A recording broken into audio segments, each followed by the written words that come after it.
Pessoal, vocês estão vendo a minha tela? Sim. Teoria geral da pena? Sim. Tá. Vejam, eu quero ver vocês, hein?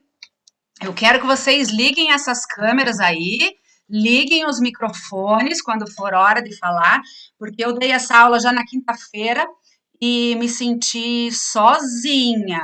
Não dá, não dá. Falando para a parede. Se for assim, eu gravo aula. Vamos lá, quero ver vocês.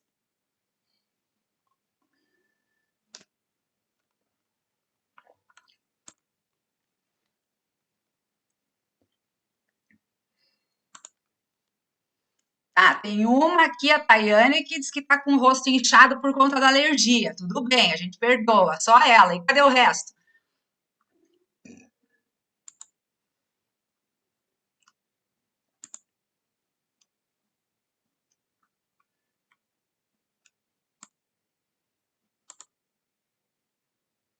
Aê!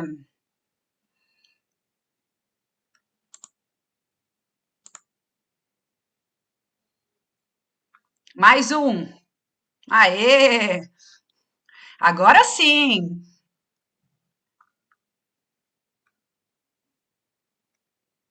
Vamos lá, Thalita, Marinalva, Carolina, Leandro. Ai, que bonitinho, é teu filho? Tá É desligado o sim, professora. microfone. É sim. Bonitinho, ele vai assistir aula de dosimetria da pena também hoje? Então Ai, ensina não. para ele. Penal é melhor que civil. Mostra a janelinha, mostra a janelinha. Cadê o sorriso para ver a janelinha? Tá com a janelona. Isso aí, gente. Então vamos lá, né? Olha quem chegou aqui agora. Minha mãe. Oi, mãe. Gente, minha mãe na reunião. Mostra a tua câmera aí, mãe, para as pessoas te verem. Ela não é muito tecnológica, gente. Deve demorar um pouquinho para aprender a mexer no negócio. Mas, enfim, vamos começar então, né? Chega de mimimi. Eu quero que vocês liguem as câmeras, gente. Quero ouvir todo mundo. Quero ver, quero responder, quero ouvir vocês falarem, tá? Olha lá, minha mãe apareceu, ó. Dá oi, mãe. Tá, o teu microfone tá desligado. Oi, moçada. Deem oi pra minha mãe, gente. Olá. Oi, boa tarde. Tudo bom? Muito boa tarde. Ó, minha mãe não entende nada de direito, mas ela veio fazer veio dar uma prestigiada, né? Ela não vai ficar aí muito tempo, mas não tem problema, viu, mãe? Pode ir tranquila. Tá. Então, tá bom, gente. Vocês estão vendo a minha tela, então, teoria geral da pena? Sim. Sim. Então, olha lá. Sim. Aqui está o curso completo da teoria geral da pena, tá? Na primeira aula, teoria geral. Na segunda aula, as espécies de pena, privativa de liberdade, restritiva de direitos e multa. Depois, cominação das penas. E aula 4, aplicação da pena. A aula de hoje é a aplicação da pena. Tá? Essa primeira etapa a gente vai pular, isso é matéria do curso completo, e pelo que me disseram aqui, o pessoal quer aprender a fazer o cálculo, né? Então, o cálculo a gente vai direto para o cálculo. A aula hoje é bem prática mesmo, tá? Então, aplicação da pena. Vejam, é bom para advogado, porque o advogado ele precisa de fundamento para recorrer da sentença, tem muita dosimetria na sentença feita errada, inclusive eu trouxe para vocês no final da aula, a gente vai ver a sentença do caso do goleiro Bruno, da Elisa Samúdio, o quanto de erro tem naquela sentença, tanto que o tribunal reformou, Então, chegando no finalzinho, vocês já vão ter condições de verificar onde estão os erros na sentença, tá? Essa é a ideia da aula. E aprenderem a fazer o cálculo. Para concurso público também, né? Quem sempre tem prova de sentença nos concursos da magistratura, se for fazer outra área também, sempre tem um cálculozinho de dosimetria da pena, ok? Então, primeira parte, a aplicação da pena privativa de liberdade. Vamos aí, pessoal, liguem as câmeras. A pena base, artigo 68, será fixada atendendo-se ao critério do artigo 59 deste Código. Em seguida, serão consideradas as circunstâncias atenuantes e agravantes, por último, as causas de diminuição e de aumento. Então, esse artigo 68, ele traz o nosso critério trifásico. Para a primeira fase, a gente vai analisar o artigo 59. Na segunda fase, agravantes e atenuantes. Na terceira fase, causa especial de aumento, causa especial de diminuição de pena ou majorantes e minorantes. Fiz uma tabelinha para facilitar a vida de todo mundo aqui, ó. Então, na primeira fase, fixar a pena base de acordo com os limites estabelecidos no Código Penal, atentando-se para as circunstâncias judiciais previstas no artigo 59. Então, a gente tem lá o homicídio simples, pena de 6 a 20. O juiz vai fixar a pena base com base nos critérios do artigo 59. Para ele escolher entre 6 e 20 anos, ele vai ter que analisar o artigo 59, que a gente já vai chegar lá. Na segunda fase, ele vai fixar a pena intermediária, agravantes e atenuantes, e na terceira fase, a pena vai ser definitiva. Depois disso, fixada a pena definitiva, o que o juiz faz? Análise da detração. Detração, quando o preso já ficou preso, quando o acusado, já ficou preso provisoriamente antes da sentença. Então, o juiz vai ter que diminuir esse tempo que ele já ficou preso, tá? E depois disso, ele vai fazer o quê? Vai anunciar o regime inicial de cumprimento de pena. Hoje, a gente vai estudar a primeira, segunda e a terceira fase. Na próxima aula, a gente entra a partir da detração e o regime inicial de cumprimento de pena, porque é bastante coisa, não vai dar para ver tudo hoje, tá? Tudo ao mesmo tempo. E aí, por fim, o que o juiz faz? Ele fez a detração, ele aplicou o regime inicial de cumprimento de pena, ele vai verificar se é o caso de substituição da pena privativa de liberdade por restritiva de direitos. Se for, ele substitui. Se não for, ele analisa o sursis, suspensão condicional da pena, e a partir daí já muda a competência, né? Já vai para execução. O que diz então o nosso artigo 59? O juiz, atendendo à culpabilidade, aos antecedentes, à conduta social, à personalidade do agente, aos motivos, às circunstâncias e consequências do crime, bem como ao comportamento da vítima, estabelecerá, conforme seja necessário e suficiente para a reprovação e prevenção do crime. 1. As penas aplicáveis dentre as cominadas. Então, no preceito secundário do tipo, você tem lá pena privativa de liberdade, né, reclusão, detenção e ou multa. Então, entre as penas, o juiz vai escolher a pena aplicada. 2. A quantidade de pena aplicável dentro dos limites previstos.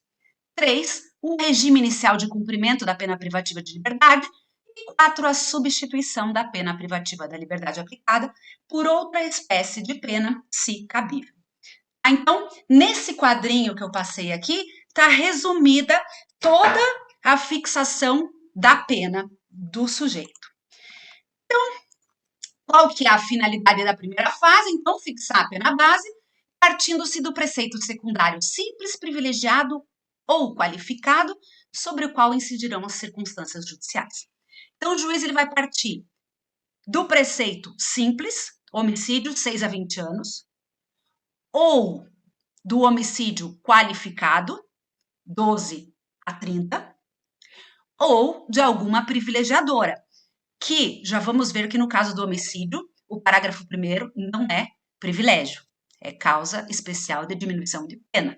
Embora todo mundo fale privilégio, a gente sabe que tecnicamente não é. A qualificadora, o que ela faz? Ela aumenta o limite mínimo e aumenta o limite máximo da pena. Então, se a simples é de 6 a 20, a qualificadora é de 12 a 30. A privilegiadora, ela diminui a pena do simples e diminui a pena. Desculpa, tem gente aqui entrando. Daí eu me perco, que eu não consigo fazer muitas coisas ao mesmo tempo. Pronto. Então, a privilegiadora, você tem um mínimo e um máximo que são menores do que o simples. Exemplo de crime privilegiado no nosso Código Penal. Quem lembra?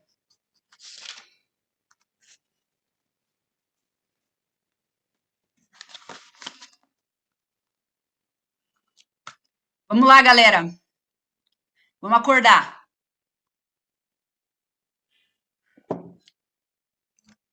Crime privilegiado. No código qualificado, todo mundo sabe, né? Quero ver o privilegiado.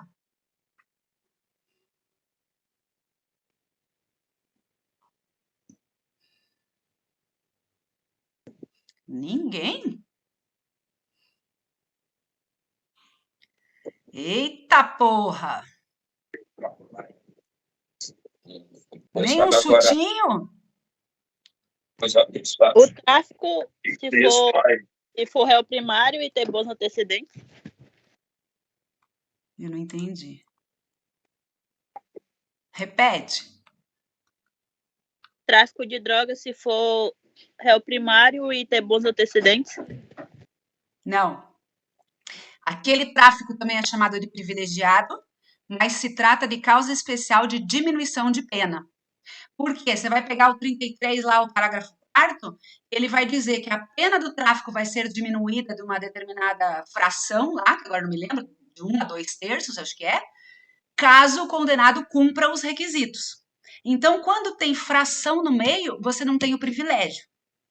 O privilégio, gente, como exemplo, a gente tem a corrupção passiva no Código Penal.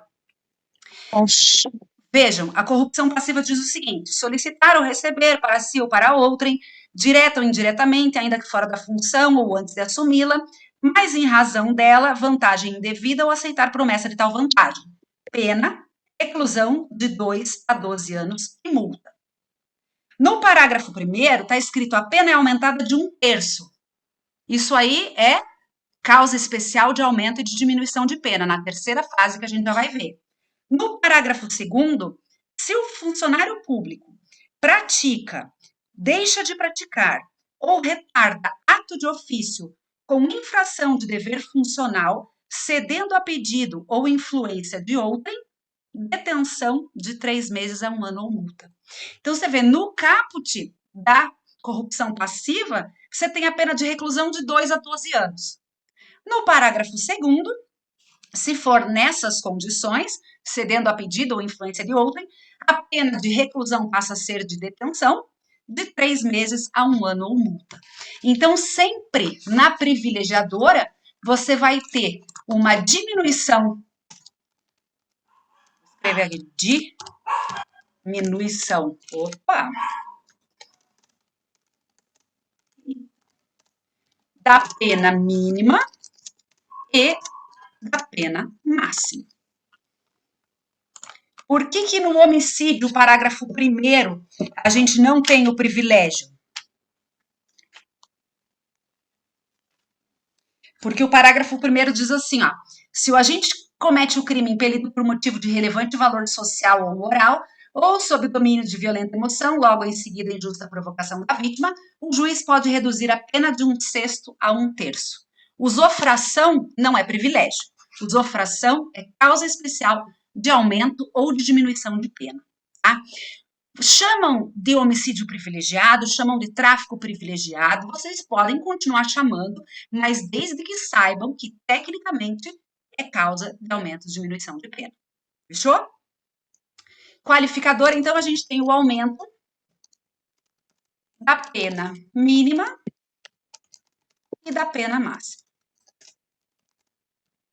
O juiz, ele vai fixar a pena base partindo ou do tipo simples, ou do tipo qualificado, ou do tipo privilegiado, tá? Então, digamos aqui, no nosso exemplo, um homicídio qualificado, pena 12 a 30.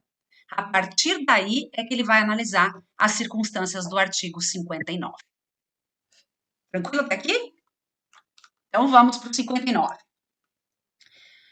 Olha, pessoal, depois vocês podem ver todos esses processos que eu coloquei aqui do lado, tá? Comprova tudo que eu tô falando, não tô falando nada do além aqui, tudo na jurisprudência. Vocês podem entrar em um por um. São verdadeiras lições de dosimetria da pena, esses processos que eu coloquei aqui, tá? Primeira circunstância judicial, culpabilidade. Primeiro erro do magistrado. Eu trabalhei muitos anos na área recursal do Ministério Público, corrigindo sentença de juiz. Primeiro erro mais comum, culpabilidade. O juiz escreve: a culpabilidade está presente porque o sujeito é imputável, era exigível dele uma conduta diversa, presente o potencial conhecimento da ilicitude. Posso valorar negativamente a culpabilidade dessa forma? Sim ou não?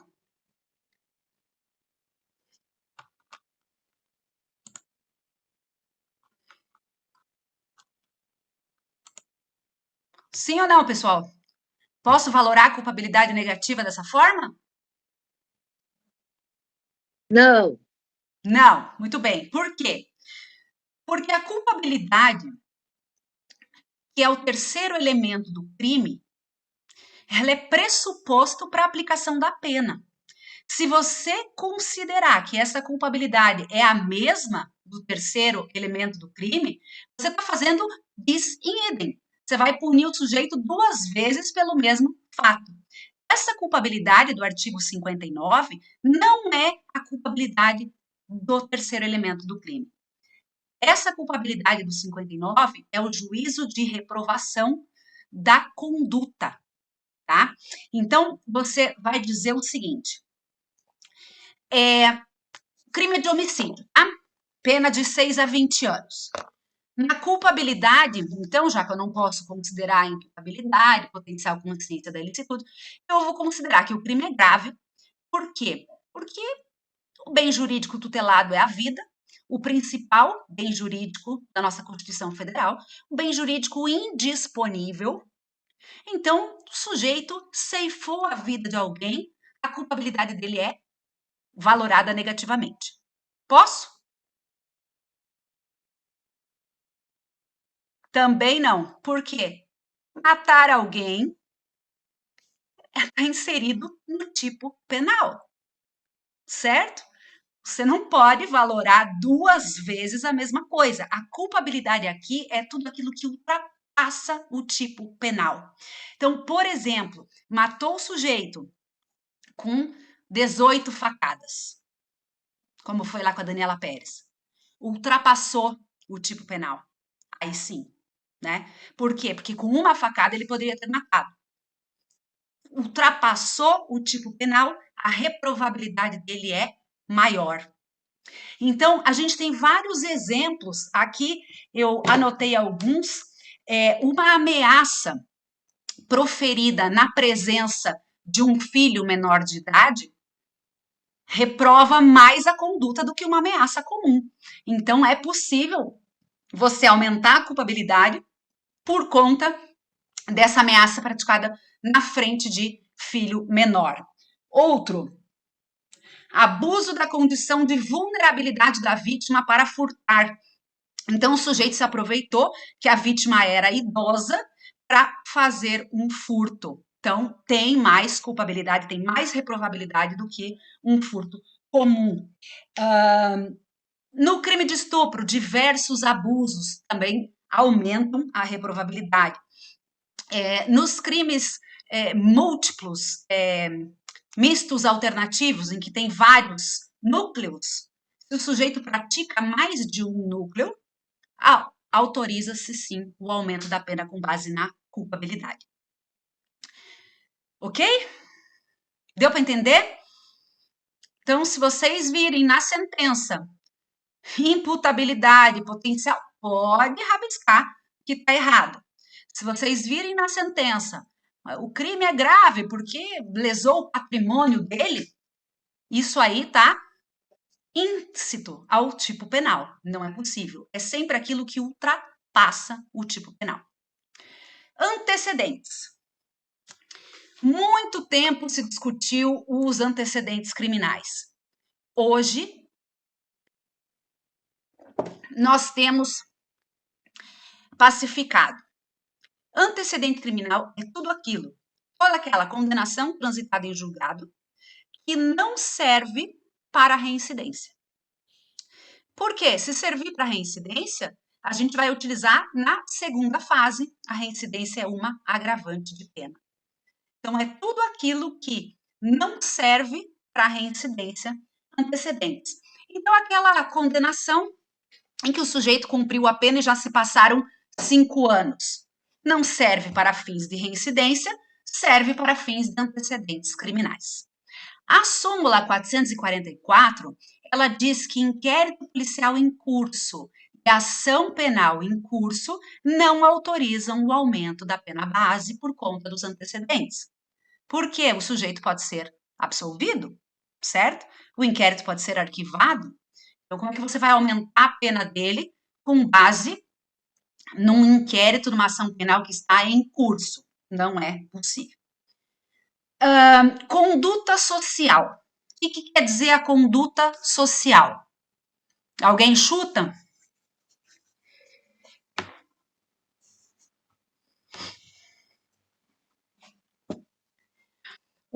Uma coisa que ficou pacificada já sobre a conduta social e a personalidade do agente é que você não pode considerar infrações pregressas na conduta social ou na personalidade do agente, tá?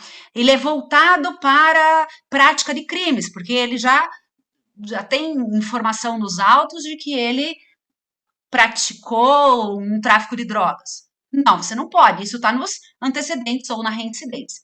Conduta social é a conduta do sujeito na sociedade. Então, como é que ele se comporta no trabalho? Como é que ele se comporta na vizinhança, em casa, com a esposa, com a mãe, com os filhos e assim por diante? É fácil de um juiz valorar a conduta social? Não, né? Porque normalmente no processo a gente não tem esse tipo de informação.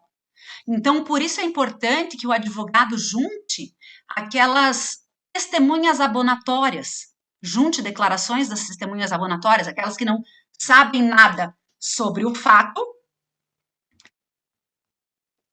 mas podem atestar a conduta social do sujeito. É um bom sujeito, trabalha direitinho, nunca aconteceu nada na vida dele, primeira vez, ou não sei. Então, testemunhas abonatórias. Personalidade do agente. Gente, vocês me dão 1 segundo só. Oi. Pode liberar, obrigada.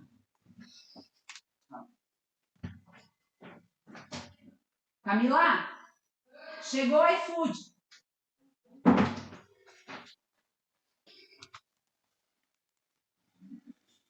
Perdão, voltei. A personalidade do agente. Então, são os elementos morais e elementos psicológicos do sujeito. O juiz é psicólogo? A minha mãe é. Minha mãe. O juiz é psicólogo, pessoal? Não. Pode até ser, né? Mas em regra, não.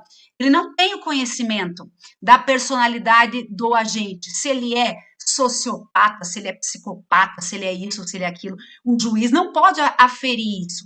Então, muito tempo a jurisprudência exigiu laudo psicológico firmado por um perito oficial para o juiz poder negativar essa circunstância judicial.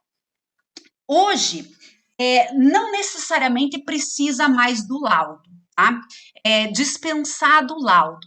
Porém, tem que ter elementos concretos nos autos de que o sujeito tem a personalidade voltada para a prática criminosa. Um traço negativo de caráter, algo nesse sentido. Por exemplo, comprovada numa interceptação telefônica que o sujeito está envolvido com vários outros crimes. Pode o juiz considerar a personalidade.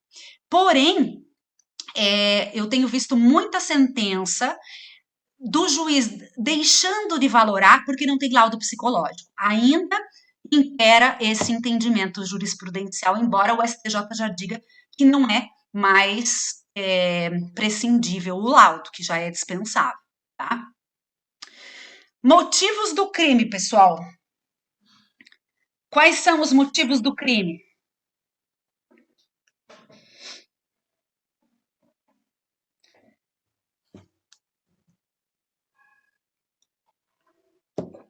Vejam, o sujeito furtou o velhinho porque ele queria comprar drogas com o dinheiro. É motivo do crime, certo? Mas não pode ser valorado nesse caso aqui, porque se for droga para uso próprio, aí tem todo um outro regramento, né? Mas você vai valorar aqui nos motivos tudo aquilo que não está previsto em lei. Então, você não pode colocar um motivo torpe, um motivo fútil, todos eles estão previstos em lei. Então, você tem que colocar aqueles motivos que ultrapassam o tipo penal e que não está previsto em lei. Caso contrário, ele vai entrar em outra fase.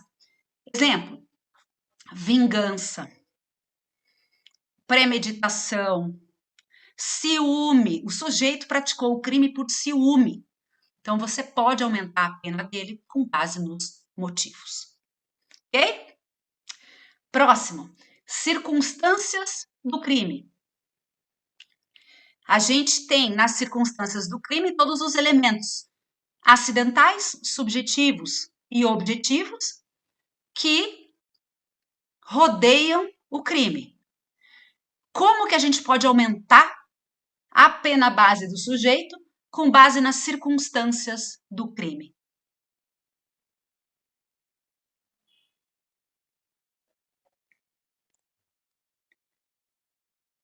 Exemplos. O sujeito pratica um furto dentro de um ônibus coletivo lotado. É uma circunstância que é possível aumentar a pena dele por conta da gravidade do ônibus estar lotado.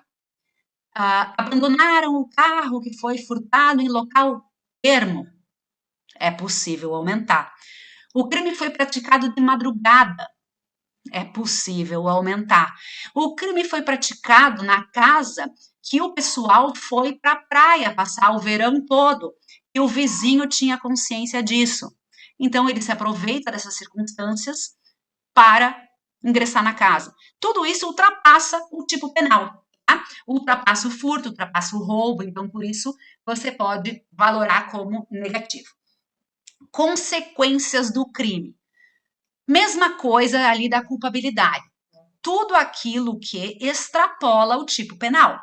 Eu não posso dizer na minha sentença, eu vou aumentar a pena base do réu com base nas consequências do crime, porque foram graves, ele tirou a vida de uma pessoa.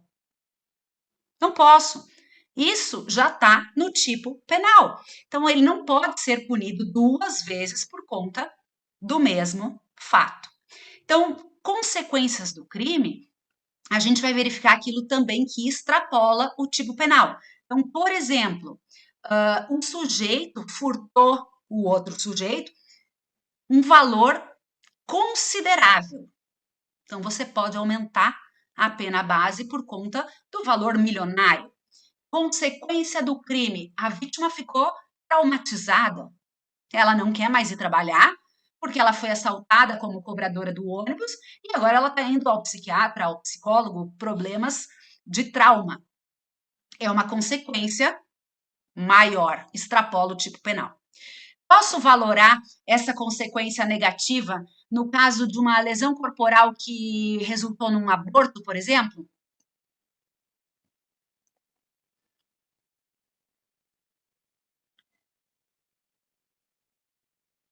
Não, por quê? Ai, pessoal, vocês estão dormindo aí, né? Ou vocês deixaram a aula aí e foram fazer outra coisa.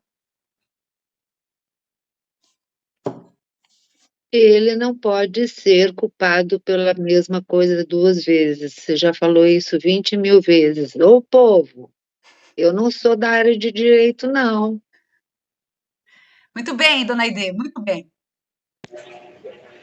A lesão corporal com resultado, tanto aborto como aceleração de parto, elas são qualificadas, né? Então, o juiz já vai partir do tipo qualificado para aferir a pena base. Então, não é possível você incluir aqui nas consequências do crime, porque senão ele estaria sendo punido 2 vezes. E, por último, comportamento da vítima. Comportamento da vítima pode aumentar a pena do réu na primeira fase? Não. Essa circunstância aqui, ela é neutra, ela só serve para diminuir a pena do réu. Vejam, no direito penal a gente não tem compensação de culpas, tá? Então não é porque a vítima também teve culpa que você vai compensar com a vítima a culpa do réu. Não é possível. Somente a culpa exclusiva da vítima é que poderá tirar o réu de cena. Né? Então, a compensação de culpas não existe no direito penal. Mas aqui a gente está dizendo que a vítima também concorreu para o crime. Então, por conta disso, o réu pode ter a sua pena atenuada. Exemplo, eu saio do meu carro, deixo o meu Rolex, que custou 80 mil reais, no banco do motorista, e deixo a janela aberta e vou fazer o que eu tiver que fazer na rua. Facilitei ou não facilitei a ação do sujeito? Facilitei. Então, nesse ponto, eu posso diminuir o comportamento, a circunstância judicial, a pena do sujeito com base no comportamento da vítima. Nunca aumentar, sempre diminuir. Tranquilo? Vamos lá, galerinha, liguem as câmeras de vocês.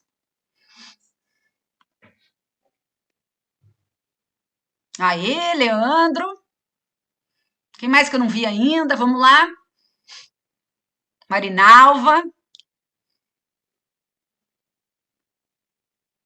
Alguma dúvida, pessoal, sobre as circunstâncias judiciais?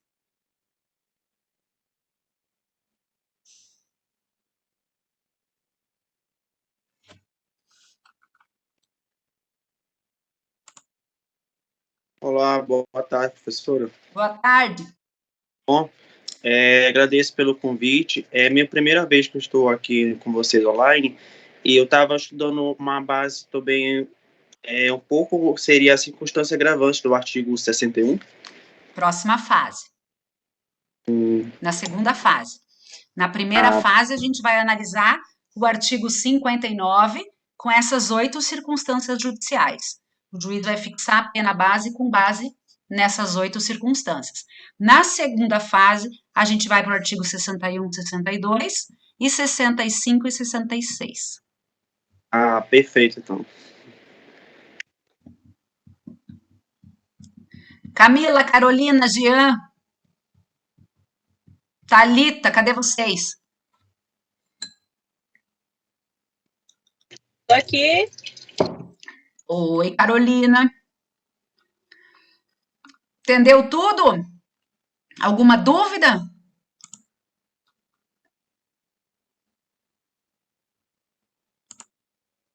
Entendido. Ok. Agora não sei baixar sua mãozinha, mas tudo bem. A mãozinha aí. Ok, gente, então a primeira fase é isso aí, tá? O juiz vai analisar circunstâncias judiciais. O que a gente tem que lembrar? Que essas circunstâncias judiciais, elas têm natureza residual, ou seja, é tudo aquilo que não tem previsão legal. Quanto que o juiz vai aumentar ou vai diminuir a pena para chegar na pena base? Agora vamos lá. Eu quero vocês. Vamos, Jean.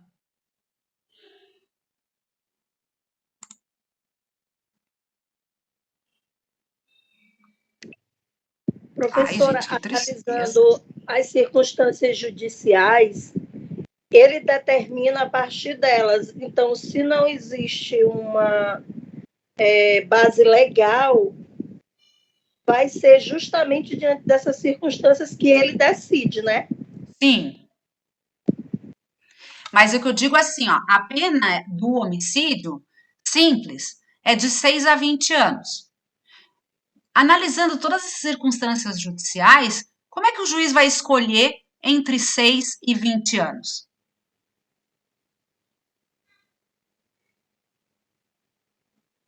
Se as circunstâncias pesarem mais contra, aí vai ser aumentado, né? Na verdade, assim, você não pode desconsiderar que é uma atribuição do magistrado, é discricionário dele, certo? Ele tem de 6 a 20 anos, as circunstâncias judiciais, ele vai analisar e vai fixar a pena base. Só que ele tem a discricionariedade, mas ele não pode ser arbitrário. Então, esses tempos, eu passei uma sentença em sala para os alunos fazerem, era um furto que tinha uma circunstância judicial negativa. E a menina fixou a pena base em 8 anos. Veja, a pena do furto simples é de 4 a 10. 8 circunstâncias judiciais. Uma delas negativada, 4 anos de aumento? Isso aí é totalmente desproporcional, certo? Totalmente desproporcional. Então, qual que é o critério para você aumentar a pena com base nas circunstâncias judiciais? Uma briga. Direito penal não é matemática, certo? Então, você tem que sim dar essa discricionariedade para o juiz valorar no caso concreto. Porém, para não ser uma coisa arbitrária, para não ser desproporcional, a jurisprudência tem 2 critérios que os juízes acabam optando por um ou por outro. Primeiro critério, aumento de 1/6 para cada circunstância judicial negativa. Aumento de 1/6 da pena mínima. Então, o furto, 4 anos, quanto dá 1/6 de 4 anos? Aí é com vocês, matemática eu sou um zero à esquerda. Vou pegar minha calculadora aqui. Ó, 4 anos vezes 12, então são 48 meses. Divididos por 6, 8. Então, a pena base vai ser 4 anos e 8 meses, com uma circunstância judicial negativa. Cada uma que tiver negativa, aumenta-se 8 meses. Outro critério que a jurisprudência utiliza também é o seguinte, são 8 circunstâncias judiciais, certo? Então, o juiz deve pegar aquele intervalo entre 4 e 10 anos, tem 6 anos ali no meio. Esses 6 anos ele divide por 8. E aí, cada circunstância judicial negativa, ele valora. Então, 6 anos vezes 12 são 72 meses. Divididos por 8, 9. Então, cada circunstância judicial negativa aumenta 9 meses a pena do sujeito. Tá? São esses 2 critérios, não dá para fugir muito disso. Senão, é considerado arbitrário e o tribunal reforma a decisão, tá? Eu coloquei aqui embaixo também, eu vou disponibilizar esse material para vocês. Não sei se dá para ver aqui. O julgado, agravo regimental dos embargos de declaração, no agravo, no recurso especial e do Paraná, julgado em 2020. Tá bem explicado essa questão dos cálculos, tá? Bota na cabeça, não é matemática, porém, tem que tomar cuidado com a arbitrariedade. Então, o juiz tem uma discricionariedade, mas ele não pode ser desproporcional. Então, fixou a pena base do sujeito, Tenho aqui mais um pedacinho. Digamos que a gente tenha mais de uma qualificadora ou mais de uma privilegiadora. Digamos, no homicídio, o sujeito praticou o crime por motivo torpe, mediante dissimulação e com recurso que impossibilitou a defesa da vítima. Então, nós temos 3 qualificadoras, certo? Como é que ele vai fixar a pena base nesse caso? Uma qualificadora ele vai escolher para fixar a pena base. Então, eu vou escolher o motivo torpe, por exemplo. Vou partir da pena de 12 a 30, que é a pena do homicídio qualificado. E vou analisar todas as circunstâncias judiciais. E as outras qualificadoras, eu vou verificar se elas têm correspondência com as agravantes ou com causa de aumento de pena, e daí eu vou utilizar na segunda e na terceira fase. Se não tiver, eu valoro negativamente em uma das circunstâncias judiciais. Então, quando a gente vê na televisão homicídio triplamente qualificado, não é certo dizer triplamente, duplamente qualificado. Por quê? Porque, tecnicamente, a gente só pode valorar uma qualificadora para dar início à pena. As outras serão valoradas em outras fases, certo? Então, o pessoal fala, mas tecnicamente está errado. Então, a gente já tem que saber disso. E aí, partindo da pena base, a gente vai para a segunda fase. A segunda fase tem o objetivo de encontrar a pena intermediária. O ponto de partida é aquela pena que foi fixada na primeira fase. Então, digamos lá no nosso furto, 4 anos e 9 meses. Aí, o juiz vai analisar a incidência de atenuantes, a incidência de agravantes. 2 regras importantes. Primeiro, quanto? A lei não fala. De novo, na pena base, a lei não diz 1/6 ou 1/8. Agravantes e atenuantes, de novo, a lei não diz. Critério discricionário do juiz. Normalmente, a jurisprudência vem aceitando 1/6 da pena, tá? Para aumentar ou para diminuir. Súmula 231 do STJ diz que a incidência da circunstância atenuante não pode conduzir à redução da pena abaixo do mínimo legal. Então, digamos que na primeira fase não tenha nenhuma circunstância judicial negativa. Nenhuma. A pena base foi fixada na pena mínima, um furto lá 4 anos. Vem para a segunda fase e o réu confessa o crime. A confissão é uma atenuante. O que o juiz faz? Ele aplica a atenuante, a confissão, mas ele não pode diminuir a pena. Por quê? Senão a pena vai ficar abaixo do mínimo legal. Ele precisa, na segunda fase, também respeitar os limites mínimos e máximos da aplicação da pena. Tá? Essa súmula está falando especificamente da circunstância atenuante, mas também vale para a circunstância agravante, daí não pode ultrapassar o máximo legal. Então, se o sujeito tiver todas as circunstâncias judiciais negativas e o juiz fixar a pena dele no máximo legal, em 10 anos, ele pode ser reincidente, ele pode ter outras agravantes incidindo aí, o juiz aplica, mas não aumenta. Ok? Quais são, então, as agravantes previstas no artigo 61 e 62 do Código Penal? Artigo 61. São circunstâncias que sempre agravam a pena, quando não constituem ou qualificam o crime. Grifei aqui, pessoal. Sempre agravam quando não constituem ou qualificam o crime. Por quê? Vejam, de novo, para evitar o bis in idem, né? Então, se aquela circunstância agravante já constitui uma qualificadora, já constitui o tipo penal, você não pode aplicar pela segunda vez. Caso não constitua, aí sim é possível a aplicação. Primeira agravante, então, é a reincidência. Sobre a reincidência, o artigo 63 diz: verifica-se a reincidência quando o agente comete novo crime, depois de transitar em julgado a sentença, que no país ou no estrangeiro o tenha condenado por crime anterior.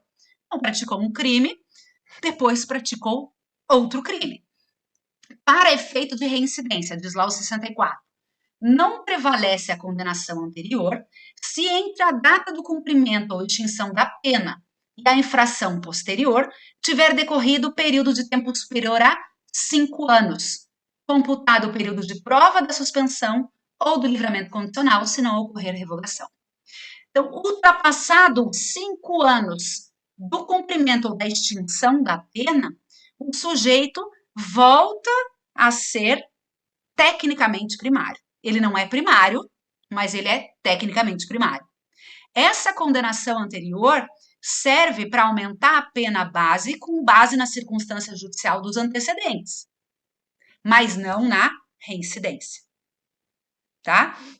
Agora, digamos que o sujeito seja multireincidente. Então, ele tem várias condenações transitadas em julgado que ainda não ultrapassaram os 5 anos.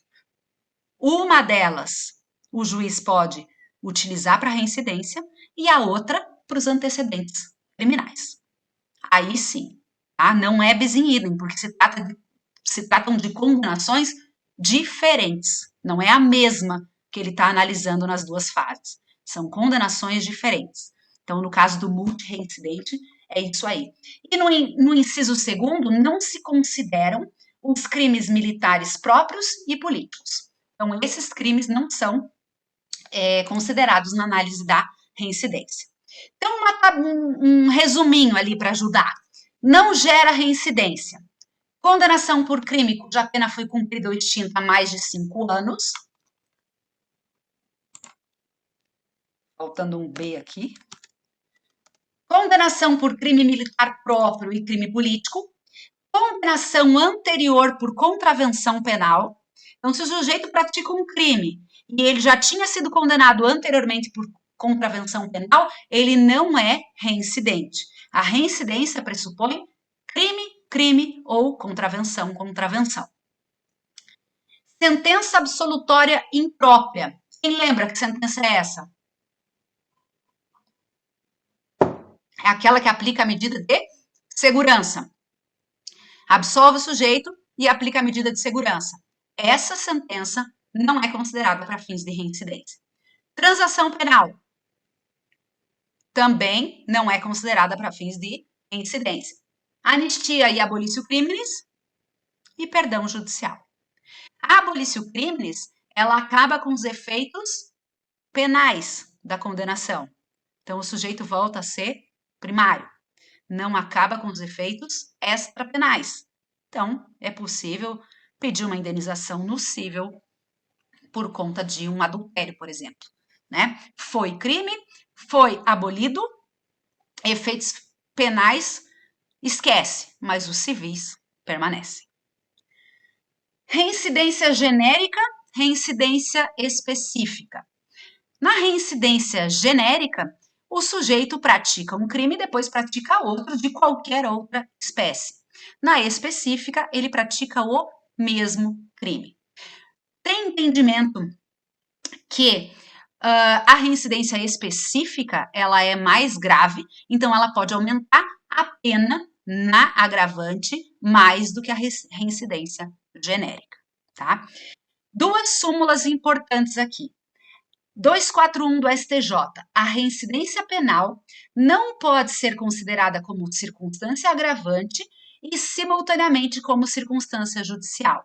Então, se o sujeito só tem uma condenação transitada em julgado anterior, ou o utiliza para antecedentes, ou utiliza para reincidência. Não pode utilizar. Agora, se tiver mais de uma, aí sim, uma para cada, não é bis in idem. Súmula 636, a folha de antecedentes criminais é documento suficiente a comprovar os maus antecedentes e a reincidência. Essa súmula, pessoal, ela veio por conta de muitos pedidos de advogado que queriam as certidões realizadas pelo cartório. Então, o STJ vem e diz, não precisa o cartório efetuar todas as certidões de trânsito em julgado e todas as condenações que o sujeito teve. Aquela folha de antecedentes criminais é documento hábil a comprovar. Então, a primeira agravante é a reincidência. A segunda, ter o agente cometido o crime. Letra A, por motivo fútil ou torpe. Então, a gente vê, o homicídio tem o motivo fútil ou torpe como qualificadora. Se a gente estiver partindo de um homicídio desses motivos qualificado, a gente não vai aplicar a agravante do inciso 2º-A. Letra B, para facilitar ou assegurar a execução, a ocultação, a impunidade ou vantagem de outro crime. Mesma coisa, cópia das qualificadoras do homicídio. C, a traição de emboscada ou mediante dissimulação ou outro recurso que dificultou ou tornou impossível a defesa do ofendido. Também cópia do homicídio. D, com emprego de veneno, fogo explosivo, tortura ou outro meio insidioso ou cruel, ou de que podia resultar perigo comum. Também cópia do homicídio. Lembrando aqui que o legislador se utiliza da interpretação analógica, né? Então, emprego de veneno, fogo explosivo ou outro meio. Não tem como o legislador prever todos os meios, então ele se utiliza da... Tchau! Então, ele se utiliza da interpretação analógica para que o juiz possa incluir outros meios, né? Teve um caso de um rapaz que jogou ácido na cara da menina, lembram desse caso? Então, você pode incluir o ácido ali por conta da interpretação analógica. Na letra E, contra ascendente, descendente, irmão ou cônjuge. Então, a pena é agravada se o crime for praticado contra ascendente, descendente, irmão ou cônjuge. Como é que comprova isso? Documentalmente. Se o crime for praticado contra o companheiro da união estável, posso agravar a pena com base nesse inciso, nessa linha E? Não. Por quê? Analogia in malam parte. Direito penal proíbe. Então, é só ascendente, descendente, irmão ou cônjuge. Letra F. Com abuso de autoridade ou prevalecendo-se de relações domésticas, de coabitação, de hospitalidade ou com violência contra a mulher na forma da lei específica. Aqui, nós temos o quê? O sujeito que tem uma certa autoridade sobre a vítima, né? Um professor, um pai, padrasto, relação de coabitação, hospitalidade, então é o locador com o locatário dentro do mesmo terreno, e assim por diante. Letra G, com abuso do poder ou violação de dever inerente a cargo, ofício, ministério ou profissão. Aqui você considera, obviamente, que o crime é mais grave, merece uma agravante, se o sujeito se utiliza do abuso de poder. Letra H, contra criança maior de 60 anos, enfermo ou mulher grávida. O que a gente tem que lembrar aqui? Que o agente deve ter consciência de que se trata de criança, se trata de maior de 60, se trata de enfermo e se trata de mulher grávida. Se ele não souber dessa condição de mulher grávida, por exemplo, a gente não pode aumentar a agravante com base, a pena dele com base nessa agravante. Porque o fato de ter praticado o crime contra uma mulher grávida não integrou o dolo do agente. Então, precisa da ciência, porque o dolo é o quê? Consciência e vontade. Né? Então, ele tem que ter consciência de que o sujeito é maior de 60, ele tem que ter consciência. Letra... Professora. Oi. Entre as qualificadoras e as agravantes, como é que eu sei qual é que eu devo aplicar no caso, por exemplo, qual seria a mais, não sei se eu diria correta, não, mas a que seria mais justa para aplicar dentro de um crime, a agravante ou a qualificadora? Veja, se tiver uma qualificadora, você vai utilizar ela para partir dela para análise da pena base. Né? Então, você não vai partir do tipo simples, você vai partir do tipo qualificado. Se tiver mais de uma qualificadora, você vai utilizar uma para partir para análise da pena base e a outra ou outras você pode analisar como agravante.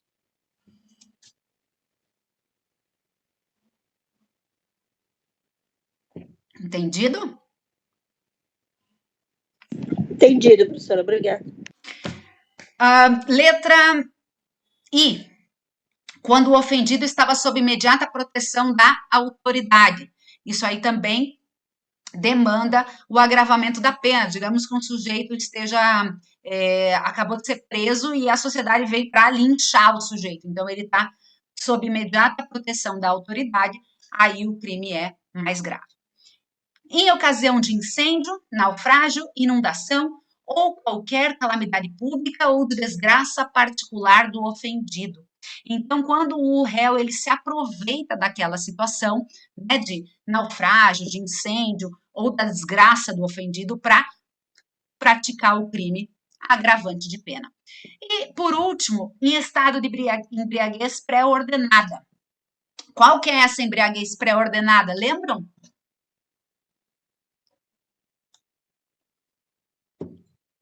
É quando eu me embebedo para praticar um crime. Isso. Quando o sujeito se embriaga de propósito, para ter coragem para praticar o crime. É aquela teoria da axio libera in causa. Lembram? Mais um artigo sobre as agravantes, é o artigo 62. A pena será ainda agravada em relação ao agente que 1. Promove ou organiza a cooperação no crime ou dirige a atividade dos demais agentes. Então, é aquele que comanda o crime, né? Você vai fazer isso, você vai fazer aquilo, você vai dirigir o carro da fuga e assim por diante. Esse sujeito merece uma pena mais grave. 2. Coage ou induz outrem à execução material do crime. Aqui a gente tem uma autoria mediata, né?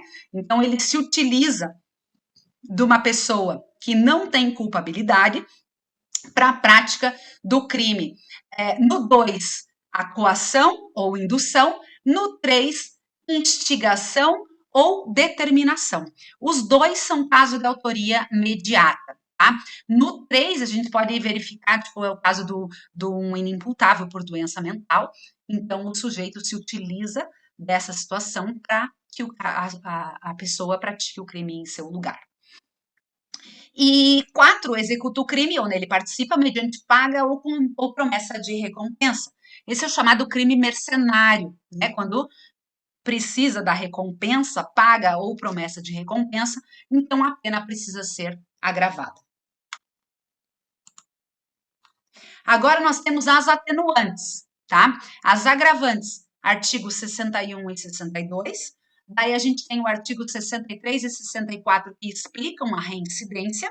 E aí o artigo 65, atenuantes de pena.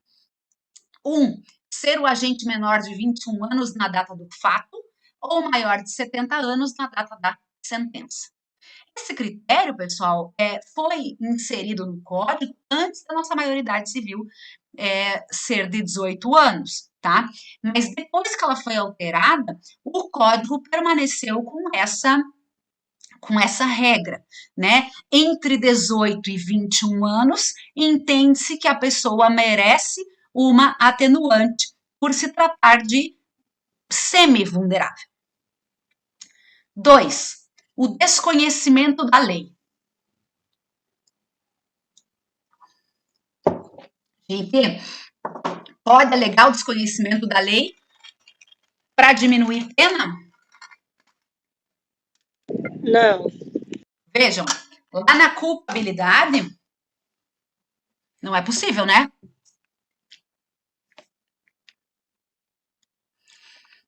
Mas aqui, vejam, alguém aqui já se deparou com uma baleia encalhada na praia?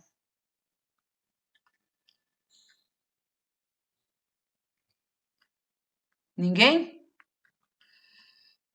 Ó, Se algum dia acontecer, tá? Vocês forem ver a baleia encalhada na praia, não gritem perto dela. Porque tem um crime que diz que perturbar cetáceos é crime. Sabiam disso? Não, professor. Fala baixinho com a baleia, tá? Baixinho.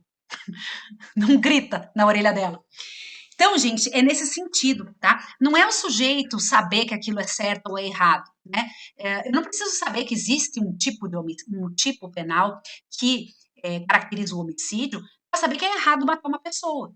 Agora, nesse caso, como é que eu vou saber que pisar naquela planta ornamental que está em sei lá o quê do meu vizinho é crime? Não tem como saber, né? Os crimes ambientais são sinistros para a gente conseguir entender e aprender todos. Para operador de direito, imagina para pessoas leigas, né? Então, nesse caso aqui, ele pode alegar o desconhecimento da lei nesse sentido, tá? Vai ter uma atenuante de pena se for um desses crimes bem fora do comum. Fazer gracinha durante a execução do hino nacional é contravenção penal. E tem vários outros exemplos, tá? Continuando, inciso 3º. Outra atenuante, ter o agente cometido o crime por motivo de relevante valor social ou moral. Igualzinha àquela causa de diminuição de pena, que o pessoal chama de privilégio, lá do homicídio. Se tiver esse relevante valor social ou moral, você pode utilizar na segunda fase como atenuante ou na terceira fase como causa de diminuição de pena. B. Procurado por sua espontânea vontade e com eficiência, logo após o crime, evitar-lhe ou minorar-lhe as consequências, ou ter, antes do julgamento, reparado o dano. Então, uma atenuante, né? O sujeito furtou a bicicleta e devolveu a bicicleta antes do julgamento. Não é que o crime desapareceu, ele vai continuar sendo condenado pelo crime, mas na hora que o juiz for aplicar a pena, ele vai levar essa consideração, essa circunstância em consideração. Letra C. Cometido o crime sob coação a que podia resistir, ou em cumprimento de ordem de autoridade superior, ou sob a influência de violenta emoção provocada por ato injusto da vítima. Então, o sujeito, ele foi coagido, uma coação que ele poderia resistir, mas não é exigível dele se comportar dessa forma. Então, ele tem direito a uma atenuante de pena. Em cumprimento de ordem de autoridade superior também, ou sob a influência de violenta emoção provocada por ato injusto da vítima, é o mesmo pedacinho do homicídio privilegiado lá do parágrafo 1º. Letra D. Confessado espontaneamente perante a autoridade a autoria do crime. Já vamos trabalhar a confissão. E letra E. Cometido o crime sob a influência de multidão em tumulto, se não o provocou.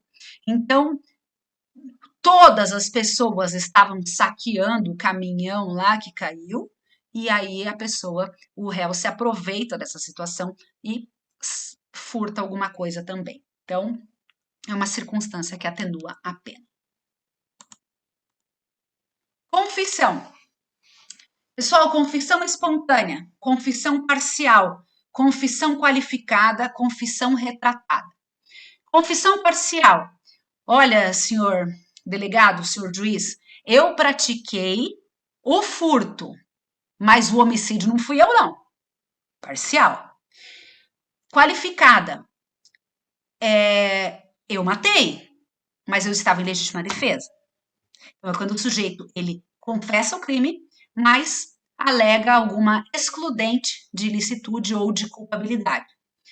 Retratada. Na delegacia, ele confessa, em juízo, ele nega. Essas confissões são hábeis à atenuante da confissão espontânea? Mesmo a qualificada, mesmo a retratada, mesmo a parcial? A resposta está na súmula 545 do STJ. Quando a confissão for utilizada para a formação do convencimento do julgador, aí sim tem que incidir a atenuante. Então, se o juiz utilizar dessa confissão para fundamentar a sentença, então a atenuante deve ser inserida, tá? Olha lá a jurisprudência. De acordo com a jurisprudência deste Superior Tribunal de Justiça, a confissão, ainda que parcial, qualificada ou mesmo retratada, deve ser reconhecida e considerada para fins de atenuar a pena. Aí, pessoal, nós temos o artigo 66, que trata da atenuante inominada. Então, vejam lá, a pena poderá ser ainda atenuada em razão de circunstância relevante, anterior ou posterior ao crime, embora não prevista expressamente em lei. Então, por conta desse artigo 66, a gente chega à conclusão que as agravantes, elas possuem um rol taxativo, né, sob pena de analogia em malam parte, então o juiz não pode aumentar o rol de agravantes, mas as atenuantes, elas possuem um rol meramente exemplificativo, porque o juiz pode incluir outra atenuante que não esteja prevista em lei. Então, por exemplo, o sujeito pratica um roubo à mão armada a uma farmácia e ele subtrai remédios para sua avó que está doente. Não há essa previsão legal, mas o juiz pode considerar essa questão para atenuar a pena do sujeito. Aí, gente, a gente tem mais 3 slides sobre a segunda fase, que são importantes. Primeiro, artigo 67. No concurso de agravantes e atenuantes, a pena deve aproximar-se do limite indicado pelas circunstâncias preponderantes, entendendo-se como tais as que resultam dos motivos determinantes do crime, da personalidade do agente e da reincidência. Então, o que o artigo 67 está dizendo para nós? Havendo mais de uma agravante, mais de uma atenuante, nós vamos verificar quais delas são preponderantes e quais são motivos do crime. Então, pode ser agravante por motivo fútil ou torpe, ou pode ser atenuante por motivo de relevante valor social ou moral. Quando ele fala em personalidade do agente, que é determinante, está falando da confissão e a reincidência. Então, são essas 4, na verdade, porque motivos determinantes do crime se dividem em 2, né? Então, são essas 4 que são preponderantes. O que isso quer dizer? Significa que elas têm que aumentar ou diminuir mais do que as outras. Tá? Então, por isso, preponderantes. Se você for utilizar o critério de 1/6 para aumentar ou diminuir cada agravante ou atenuante, você vai utilizar um critério um pouquinho maior para fazer incidir uma dessas agravantes e um pouco menor para poder, aliás, maior na atenuante e menor na agravante. Tá? É possível a compensação entre agravantes e atenuantes? Então, assim, já que tem uma agravante do motivo fútil, por exemplo, e o sujeito confessou o crime, então uma anula a outra e a pena base permanece aquela fixada na primeira fase, né? Na segunda fase, compensa uma com a outra, permanece igual, passa para a terceira fase. Pode?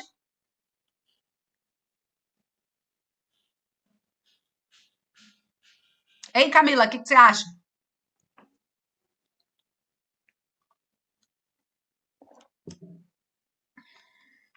Camila dormiu aí? Gente, jurisprudência, briga, tá? Agora tá classificado o quê? Essas preponderantes podem sim ser compensadas uma com as outras. Então, havendo confissão, havendo reincidência, uma compensa com a outra. Havendo confissão e o motivo torpe, uma compensa com a outra. Havendo reincidência e um motivo de relevante valor social, uma compensa com a outra. Agora, cuidado com a multireincidência. Então, o sujeito confessou o crime, mas ele é reincidente. Não em um crime, em vários outros. Aí você não pode compensar, tá? Porque a multireincidência é mais grave, então ela precisa ser valorada. Terceira fase, gente, última fase da dosimetria da pena. Qual que é o objetivo? Fixação da pena definitiva. Então, parte-se da pena intermediária, fazendo incidir as causas de aumento, majorantes, ou as causas de diminuição de pena, minorantes. Como é que a gente sabe quais são as causas de aumento e quais são as causas de diminuição? Estão sempre em fração. Aumenta-se a pena de 1/3 a 2/3 se o crime for cometido assim, assim, assado. Majorante. Diminui-se a pena em 1/3 a 2/3 se for não sei o que, não sei o que. Minorante. Então, é sempre uma fração. Artigo 68. No concurso de causas de aumento ou de diminuição, previstas na parte especial, pode o juiz limitar-se a um só aumento ou uma só diminuição, prevalecendo, todavia, a causa que mais aumente ou diminua. Então, o juiz pode aumentar a pena por uma majorante só, ou diminuir a pena por uma minorante só, se tiver mais que uma, tá? Elas estão previstas aonde? Normalmente, 80%, no próprio tipo penal, tá? No tipo penal, você vai ter as agravantes, as majorantes e as minorantes. Na parte geral do código, também a gente tem lá o arrependimento posterior, a gente tem a tentativa, são causas que diminuem a pena e são calculadas em fração, então na parte geral, tá? Mas normalmente elas estão no próprio tipo penal. Olhem que interessante, duas súmulas do STJ que tratam da questão das majorantes, especificamente nos crimes de furto e de roubo, tá? A súmula 442. É inadmissível aplicar no furto qualificado pelo concurso de agentes a majorante do roubo. Que me dizem? Vocês não me dizem nada, que vocês nem estão aí, né? Enquanto isso, eu tomo minha coca. Vício.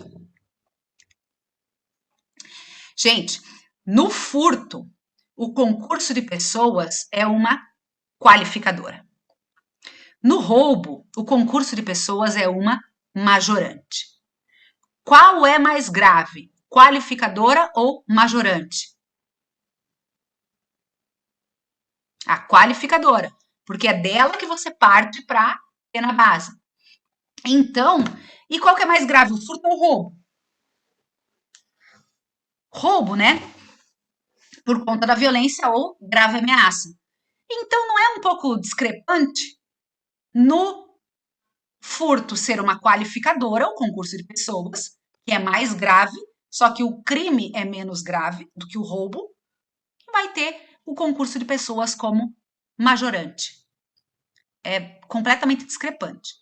Aí, por conta disso, os advogados pediam, nas alegações finais, que o juiz não fizesse incidir a qualificadora do concurso de pessoas no furto, mas entendesse que se tratava de uma majorante igual à do roubo. Por quê? Quem pode o mais, pode o menos. E aí, por conta de tantos pedidos dessa forma, o STJ veio e pacificou a questão, dizendo que não é possível. Outra, 443 do STJ, o aumento na terceira fase de aplicação da pena no crime de roubo circunstanciado exige fundamentação concreta, não sendo suficiente para sua exasperação a mera indicação do número de majorantes. Então, não pode o juiz dizer o seguinte, eu vou aumentar a pena em 2/3 porque tem 3 majorantes. E ponto final. Não, ele tem que especificar e fundamentar cada uma delas. Ok? Gente, até a terceira fase, que era a nossa tarefa de hoje, tá feito, tá? Primeira, segunda e terceira fase. Na próxima aula, a gente vai para a detração, regime inicial de cumprimento de pena, verificação da substituição da pena privativa de liberdade por restritiva de direitos. Porém, para encerrar essa aula, vamos corrigir a sentença da Elisa Samúdio, quer dizer, do Bruno, né? Goleiro, querem ver? Então, ó, eu trouxe aqui a sentença do juiz, ou juíza, não sei se é homem ou se é mulher, não prestei atenção. O que o juiz fez? Na primeira fase, ele aumentou a pena por conta da culpabilidade, explicando que toda a trama que o cerca e incógnita deixada pelos executores sobre onde estariam escondidos os restos mortais seria fundamento para aumentar a pena base, detalhes sórdidos e demonstração de absoluta impiedade. Então, ele aumentou a pena base com base na culpabilidade por conta desses fundamentos. Antecedentes criminais. O réu é tecnicamente primário, mas ele tem condenação. O juiz aumentou a pena por conta dos antecedentes criminais. Aqui a gente já vê um erro, que na verdade que essa condenação aqui não tinha transitado em julgado. Então, se não tem condenação transitada em julgado, você não pode valorar como negativa. Então, os antecedentes criminais, tá errado. Conduta social, não favorável, pois notícias de que estava envolvido com tráfico de drogas. O que a gente falou sobre crimes anteriores, envolvimento com crimes? É na conduta social que a gente analisa isso? Não, né? É nos antecedentes ou na reincidência. Personalidade do sujeito, não favorável, demonstrou ser pessoa violenta, fria e dissimulada. Com base em que o juiz aferiu a personalidade do sujeito em pessoa fria, violenta e dissimulada? Só com base no crime praticado. Não tinha nos autos outros elementos que justificassem a conduta, a personalidade do sujeito. Motivos. O juiz não aumentou. Disse que o motivo era torpe e já tinha sido analisado na qualificadora. Então, não valorou. Ok. Circunstâncias negativas, pois a vítima foi atraída para o Rio de Janeiro, ela foi sequestrada, ela foi levada para Minas Gerais, junto com o bebê. Então, as circunstâncias do crime mais graves ultrapassam o tipo penal. Consequências graves, porque deixou uma criança órfã de 4 meses. Então, é uma consequência maior que ultrapassa o tipo de homicídio. O comportamento da vítima não foi valorado. Ok? Aí o juiz fixou a pena base em 20 anos. Vejam, eu fiz os cálculos aqui para vocês verem. Se o juiz partiu do homicídio qualificado pelo motivo torpe, a pena base, então, deve ser fixada de 12 a 30 anos, certo? O intervalo entre 12 e 30, 18 anos. 18 anos divididos por 8, você teria 2 anos e 3 meses para cada circunstância judicial negativa. 2 anos e 3 meses. Se o juiz valorou aqui a culpabilidade como negativa, então, a primeira, valorou os antecedentes criminais como negativo, 2, conduta social valorou, personalidade valorou, 4, circunstâncias, 5, e consequências, 6. 2 anos e 3 meses vezes 6 dá 13 anos e 6 meses. Somados com 12 da pena mínima, a gente teria uma pena base de 25 anos e 6 meses. O juiz colocou 20. O que vocês acham? Deveria haver um recurso do Ministério Público para aumentar a pena base, porque o juiz não se baseou na jurisprudência, né, que trata de 1/8, e nem de 1/6, porque se fosse 1/6, eu anotei aqui também, a pena base seria 24 anos, tá? Então, como o juiz fugiu da jurisprudência, o Ministério Público poderia ter entrado com recurso contra a pena base. Depois, o juiz fez incidir a atenuante da confissão como o goleiro Bruno confessou o crime, embora não tenha confessado que matou, mas ele confessou participação, então o juiz diminuiu a pena em 3 anos. E depois ele aumentou a pena pela agravante do goleiro Bruno ser o mandante do crime. Aumentou a pena em 3 meses. E a pena, terceira fase, não teve nenhuma causa de aumento, nenhuma causa de diminuição. Total pena 17 anos e 6 meses. Vejam, recurso do Ministério Público e recurso da defesa. E o tribunal foi analisar. Então, primeira coisa que o tribunal fez: antecedentes criminais, conduta social e personalidade não podem ser valoradas negativamente neste caso. Por quê? Porque a condenação anterior para valer de antecedentes criminais não estava transitada em julgado. Conduta social, notícia de que o sujeito estava envolvido com tráfico de drogas, não é fundamento idôneo para aumentar a pena do sujeito com base na conduta social. A gente precisa de informações de como ele se comporta na sociedade, nos vizinhos, né? E não tinha nos autos. Personalidade. O tribunal escreveu: não tem laudo psicológico, não pode ser aferida. Tá? Aí, então, o tribunal fez o seguinte: manteve a culpabilidade, manteve as circunstâncias e manteve as consequências. Então, de seis circunstâncias judiciais negativas que o juiz valorou na primeira fase, o tribunal tirou 3, ficaram só 3. Como é que ele fixou a pena base, então? Em 17 anos e 6 meses.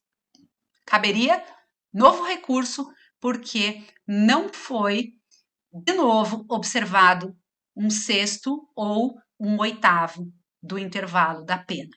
Se tivesse sido observado, a pena teria ficado em 18 anos e 9 meses ou 18 anos. E aqui fixaram em 17 anos e 6 meses. Como não houve recurso deste pedaço, pena base definida, 17 anos e 6 meses. Na segunda fase, o que o tribunal fez? Compensou a atenuante da confissão com o agravante de mandante. Disse que estava desproporcional. Oi, Tayane. Professora, é obrigatória a utilização de um 6º ou um 8º? Não, primeira fase? Não é obrigatório, mas você precisa fundamentar por que você não está utilizando esse critério que é dominante na jurisprudência, na doutrina. Entendi. Na segunda fase, então, o tribunal entendeu desproporcional aumentar a pena só 3 meses por ele ser mandante e diminuir em 3 anos por conta da confissão. O tribunal fez o quê? Compensou uma com a outra. Não houve nem causa de aumento de pena, nem causa de diminuição de pena, então a pena ficou em 17 anos e 6 meses. Pessoal, essa pena aqui, tá? Essa sentença e essa apelação, eu estou analisando só o crime de homicídio, tá? Não estou analisando o crime de sequestro e ocultação de cadáver, que depois ficou prescrito, tá? Só o crime de homicídio, porque se a gente colocar mais réus, mais crimes numa mesma sentença, para primeira aula de dosimetria da pena não é o ideal, acaba confundindo ao invés de ajudar, tá? Então, vejam, por coincidência, pura coincidência, a pena da sentença foi 17 anos e 6 meses e, no final, a apelação, 17 anos e 6 meses. Então, a pena foi a mesma, mas os fundamentos foram alterados, porque estavam errados. Então, vejam, um juiz, tá, do tribunal do júri, num caso midiático, Elisa Samúdio comete erros crassos que vocês não cometem. É ou não é? Não é um absurdo a gente ter que corrigir sentença desse tipo? Eu acho. Aí, eu coloquei, para encerrar, um caso prático, tá? tem 3 slides para vocês treinarem, se quiserem, fazer a dosimetria da pena, tá? Pega esse caso. Caio foi condenado porque no dia 15 de abril de 2018 tentou subtrair para si um computador e tal. Vocês analisam a historinha e calculam a dosimetria da pena, me mandem que eu corrijo, digo o que está certo, o que está errado. Não existe aqui um resultado específico, né? Esta pena tem que dar tantos anos. Não existe, tá? Não existe certo e errado. Mas tudo que você for fazer para fixar essa pena, você precisa fundamentar de acordo. Então, isso eu consigo verificar se a fundamentação está de acordo ou não com a jurisprudência e com a doutrina e sinalizar para vocês o que está certo e o que está errado. Tá? Eu vou disponibilizar esse material aqui mesmo na aula. Eu já vou descobrir como. E aí vocês têm acesso e se quiserem fazer, não é obrigado, né, claro, mas se quiserem fazer e me mandar, eu corrijo com o maior prazer. Pessoal, então, encerramos. Dúvidas? Nem no finalzinho vocês vão mostrar a cara de vocês?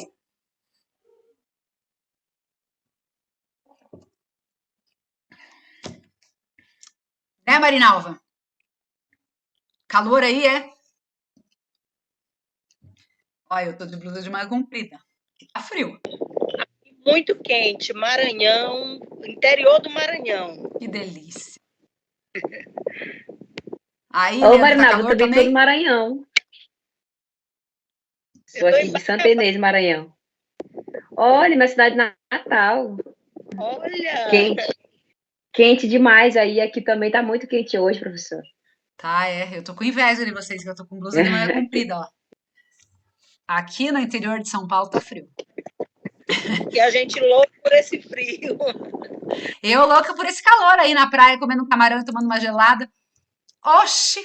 Professora, como utilizar esse 1.6 aí, 1/8 aí lá na primeira fase?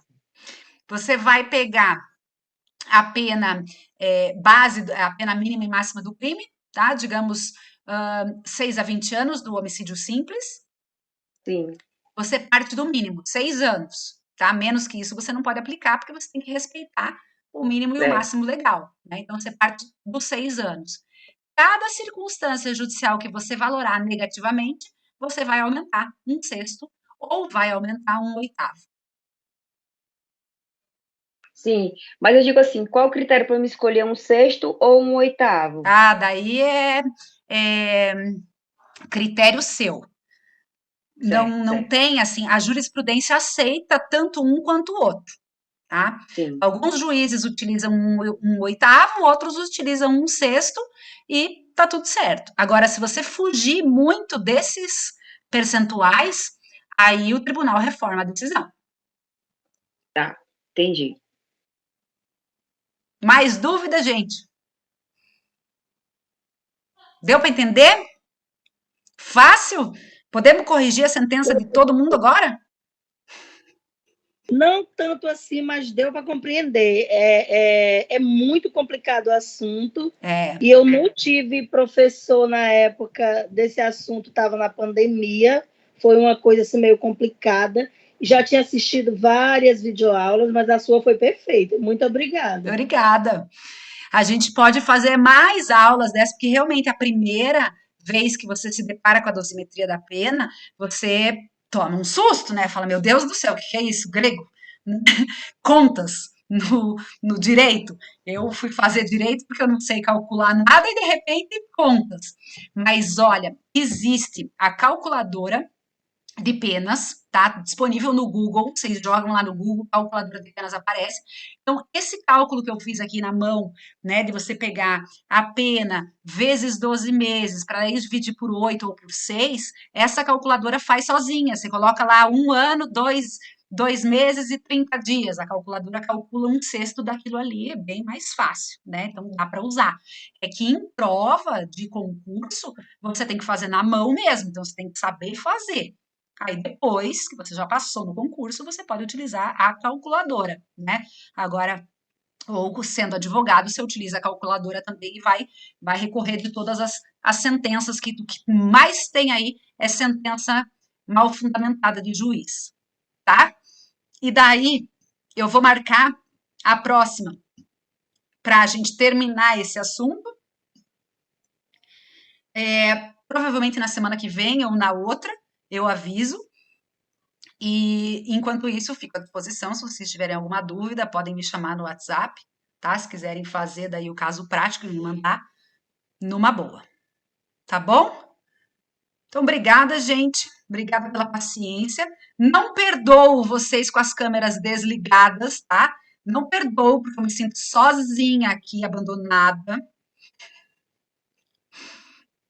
Então, na próxima aula, passem o perfume antes, para poder ligar a câmera. Ah, não esqueçam. Beijo, pessoal. Até a próxima.